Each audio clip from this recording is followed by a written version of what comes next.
Let's get into this, Rob G. We were talking about Ephraim was on yesterday. We were having a conversation about just some of the teams, what we expect from. We were talking about the 49ers. The Commanders are a team that a lot of people have high hopes for going into this season, especially with the surprise season they ended up having last season with their 12-5. Jayden Daniels played outstanding. They beat the Lions in the postseason, and Jayden Daniels looked like the greatest quarterback to ever walk the earth. So now here we are, where they're having some difficulties. And that is when it comes to their star receiver, Terry McLaurin. And when you look at what he has been for this team, Rob G, it is remarkable what he's been over the last, it's really his whole career, but specifically the last few seasons. You're looking at a guy who's getting over 1,000 yards every year except the first year. He had 919, so he was close there. Last year, spectacular, 1,000 yard, almost 1,100, 82 receptions, and he had 13 touchdowns as well. First time he got into double digits, and not only double digits, got all the way up to 13. So he is a guy they will be leaning heavily on, but he's in a contract dispute right now. And when you start to look at the money situation, they're not quite where they want to be. He wants something to be more on the average annual for value, looking at a guy like a DK Metcalf, somebody he's looking at with that Steeler deal, saying, all right, he's got 33 M's. I should be around that. But the Commanders are looking and saying, nah, bro, we're a little more comfortable paying you about 27, 28. So his hair is being split over about $5-6 million, depending on how you look at it. So there's concern there. But when they asked their star player, Jayden Daniels, he said, I ain't worried about it. He just said, to quote him there, he said, I just know it's going to work out. I feel great. I just know that it's all going to work out and that both sides will come to an agreement. And Terry's going to be back out here. We're going to be throwing some passes to him. And we also know that they also made a trade as well, trading running back Brian Robinson Jr. So they got rid of somebody for the next year's 6th-round pick with the 49ers. So they're losing offensive guys. You got your star offensive player not even in right now and seems to be having issues with the team. With all that being said, Rob G, I expect the Commanders to still compete for one of the top spots in the NFC. Wow. I still expect the Commanders to be moving right along because, similar to our Micah Parsons conversation, Terry McLaurin is going to be on that field. Now, he's been keeping it real. He's been upset. He hasn't liked it. He's felt slighted. I hear him, and I appreciate that, and I can also respect it. But eventually they're going to come to terms when get the deal done. Because they know they have something special brewing and that Commanders have not had something special brewing for a very long time, and you want to take full advantage of this, and you don't want to leave a guy like Jayden Daniels out there without it. And when you look at their offense last year, they were able to move the ball very well. They rushed the ball to the tune of 3rd in the NFL. Total offense was high up there as well. One of the best in the league when you're talking about total offense, and we know what Jayden Daniels was able to do. Their defense was not great. So part of that is going to be you're going to have to outscore some teams. Now, the pass rush was great. That was 3rd. The pass defense was 3rd, only giving up about $189 a game, 189 yards. Rush defense, a lot to still be desired there. But I expect them to be able to compete.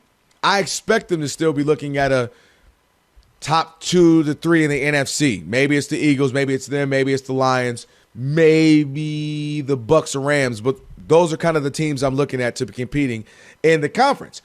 They absolutely going to get this deal done and still have a really good offense and still have a chance to compete. I'm looking at their schedule. Now, the schedule has them ranked with the 8th most difficult schedule to me, but I don't quite see that. I don't think some of these teams are as good as they're maybe projected, or they're going to take a step back a little bit. And I like the Bears. I mean, that's going to be not an easy one, but I think you can beat the Bears. That's going to be an earlier one. They got the Falcons. That could be an easier one for them as well. The Raiders should be better, but that could be something, you get a win. And so I'm looking at this early run they have. The Seahawks shouldn't be necessarily world beaters. The Dolphins, we still don't know. So they've got some earlier games where they can still make some strides in their division. And I expect Jayden Daniels to take he's not going to be catching people by surprise. I fully am aware of that. But I don't expect him to take a major step back as some other guys have done their second year. And I think they're going to be a very competitive team in the NFC East and let alone the NFC as a whole. Dub, you may not be on that with Govey, but you smoking something. All right. For you to not be worried about the Washington Commanders on this Friday, August the 22nd is crazy to me. Because they just traded away their top rusher from last season. They currently do not have their number one receiver on the active roster at this point.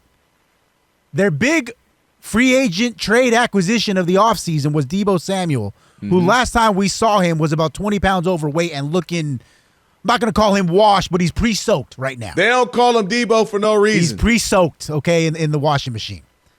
And here's the other thing about the Washington Commanders that people got to realize before they start filling out their preseason predictions.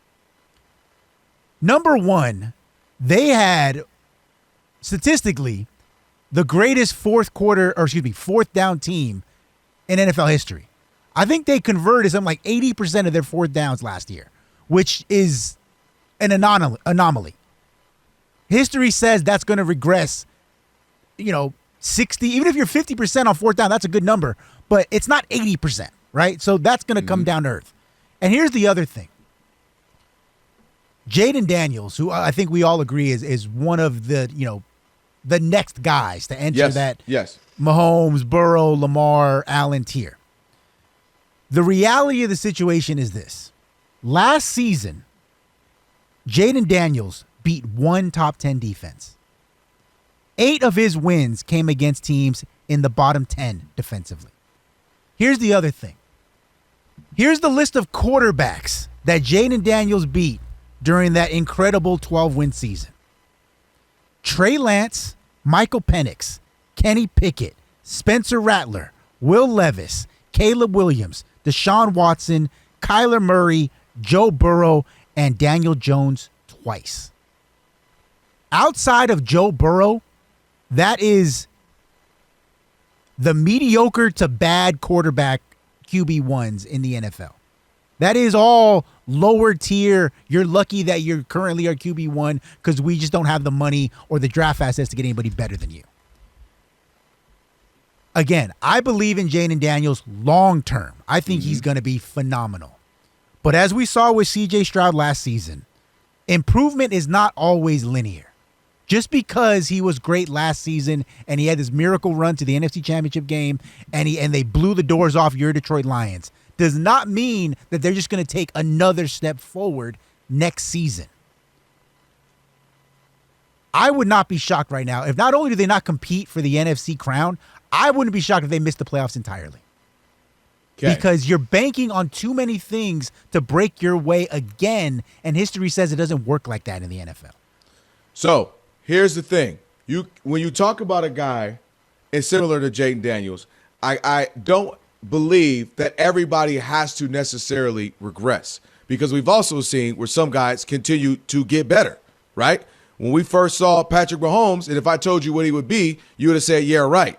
You just wouldn't believe it. You'd be like, no way, he's going to be that. Not everybody has to take steps backward. Lamar Jackson continued to what? Get better. Josh Allen continued to do what? Get better. Jalen Hurts got better, but there's still something to be desired. But he's also going to Super Bowls and winning one of them. So my point is, not everybody has to take steps back. Some guys can continue to get better. And also, you mentioned a handful of those quarterbacks that were bad. First of all, what we also know is some of these teams that they're going to be playing, the quarterback, for instance, Caleb Williams, we expect him to be better, but what if he's not? They're going to have the Seahawks, right? Sam Darnold looked MVP candidate-ish last year.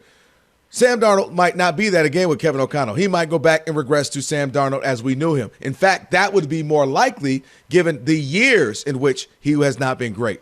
So I got him. We still don't even know. And I don't say this being joking. I say this respectively.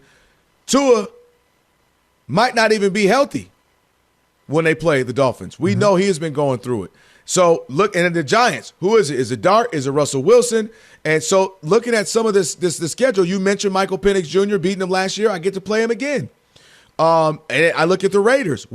Geno should be solid. I don't think anybody expects Geno to be horrible, but to me, these are still games that I go in and I'd be feeling pretty confident with as well. But we also know there are going to be teams in the NFL who are either solid to good, like they're good, and take steps backwards. So some of these teams on paper, you go, oh, man, they should be good. And maybe they don't, because you know what we have oftentimes? Top teams go to bad and the worst go to first. We've seen that as well. So some of these teams on the schedule we expect things from, like they play the Cowboys. So that should be a good – we don't know exactly what the Cowboys are going to be. And so therein lies a question too, Rob G. Who do you believe is going to have a chance to go from worst to first in the NFL? Let's do a little bit of the NFL version of worst to first. Teams that were bad last year that you say, hey, they maybe righted the ship with free agency, or maybe they were just injured, or some things didn't go their way that you expect to make a change this season. So let's start it off. Who you got? Give me one. I'll go, then you go, and then we'll kind of go back and forth on some teams that could make a big difference this year around. Well, the reason we're talking about this is because as far-fetched as it sounds, all right, since 2002, 25 teams have gone worst to first in a single season. So basically, it's happening every year, which means heading into this upcoming season, you have 8 teams vying for one spot, all right?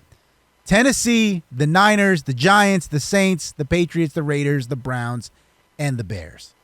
And part of the reason why I'm so down on Washington is because I believe the team that's going worst to first next year is in that division. Oh, snap. Kelvin, tell me why I'm not picking the New York Giants to go worst to first with Mr. Unlimited in 2025. Hold on, my headphones. Who? The who? The New York Football Giants. See, there you go. You eating dubs over there with Jameis Winston. Eating dubs. I don't know if I can eat another man's dub, by the way, though. that was wild. There's one thing to eat your own dub. That was the most pause-worthy. Yeah, but Jackson Dart getting the dub. Don't do that. Don't do that. Just eat your own dub. Yeah, exactly. But here's the reason why. They have, I think, the best front four in football. Point blank, period. Yo, that defensive front is serious business. With Thibodeau's already there, they got some good D tackles, and they just added who I believe is the best player in the draft, and Abdul Carter from Penn State. So I think their front four is going to get after it in a big way. Russell Wilson is obviously a big upgrade at quarterback from what they had between Tommy Cutlets and on Danny Downs and all those guys they had last year. Jackson Dart, of course, has been a revelation in this preseason, all right? In 3 games, 32 of 47, 68% right there, okay? 372, 3 touchdowns, no picks. He's also added basically like 9 yards a carry and another touchdown. Mm-hmm. So for all the talk about Shedeur Sanders dominating the headlines, Cam Ward, the number 1 overall pick, like, hey, why are we not talking about him enough? Jackson Dart has been head and shoulders the best rookie signal caller in this preseason, and it's not even close. Did you mention Charlie Weiss? I was having a conversation with him. I did not, but we could bring that up too. Yeah, Charlie Weiss was in love with him and broke it down, and not just because he played at the school. His son is the offensive coordinator and the quarterback coach, but he really was breaking it down and highlighting how good Jackson Dart is, and he's kind of got the mental makeup as well. Sure. And so I love that. So continue. I didn't want to step on you. No, that's fine. And then the last reason, and this is one that's just so deep in the weeds that I got to crawl down and stand up because I'm weighing it, all right? All right. Since 2009, all right, 7 teams have finished the preseason with a point differential of plus 60 or higher, all right? Mm-hmm. The New York Giants just became the 8th. Of the previous 7, 6 of them made the playoffs the next season. 2 of them went on to win the Super Bowl. The one team that didn't make the playoffs that next year was last year's Chicago Bears, who, lest we forget, number 1 had a dumpster fire at coach, and number 2, I think lost 3 or 4 games on the final play of the game. So the difference between them being 5-12 and being 8 or 9 wins was really like 4 or 5 plays. All right. This New York Giants team, I know they're a laughing stock and it's easy to make fun of Big Blue because the G-men historically have been bad. Russell Wilson in himself is kind of a punchline at this point. But between that front four, this preseason performance, and the emergence of Jackson Dart, I'm telling you right now, the New York Giants are going worst to first in the NFC East next year. Listen, I want to make fun of you, but a lot of folks are into the Giants this year. You talk about defensively, you got Neighbors who is insane. I mean, he catching passes like he's dunking on people. And again, is it Russell Wilson? Is it Jackson Dart? I'm going to say this. I'm not mad at that, but I'll say I think how they play the quarterback position, how they handle that is going to be instrumental. Meaning, yes, do you do the well, we'll give Russell Wilson 6 to 8 starts just because he's the vet. We don't want to throw dart out there, and we didn't bring him in for no reason. And you sit up there and do that, and you find yourself 2-6, and then go to dart and waste a season, or do you go a couple games in, and even if he's playing solid or okay, but you're just like it's not dynamic, do you then go to dart? You get what I mean? Yep. So I think depending on how they play that quarterback position out is going to be instrumental. But having a great defense is another one, is something I'm absolutely not mad at, like why you would choose that team.